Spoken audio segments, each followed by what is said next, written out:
Ce mois-ci dans We Love Cinéma, rendez-vous avec Oscar Luhukstrom et Mara Taquin qui nous parlent de Nino dans la nuit de Laurent Micheli, ainsi qu'avec Valérie Carnoy à propos de la danse des renards.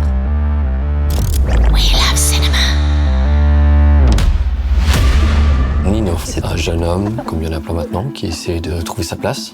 Avec sa bande de potes et son amoureuse Lalé, ils essayent de s'en sortir à travers ce système qui donne pas toujours de cadeaux. J'ai chopé ça aussi. Ah.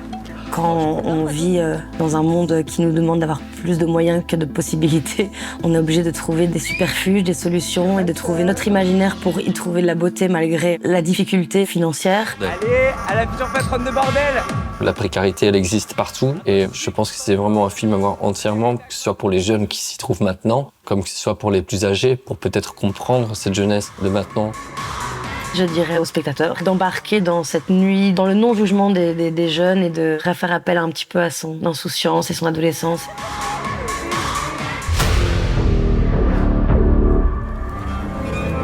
Ça fait 5 ans qu'on s'entraîne d'arrache-pied.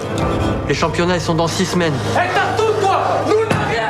La danse des renards, c'est un film très nerveux. Ça parle de la jeunesse, d'adolescence, de boxe, mais pas que. Ça parle aussi de vulnérabilité et ça parle aussi de douleur et de douleur psychosomatique. Camille, c'est le boxeur le plus doué de son internat.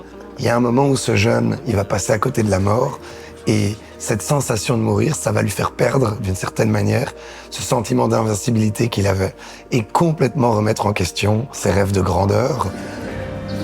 T'es vraiment différent des autres. Tu pourrais aller loin si tu voulais.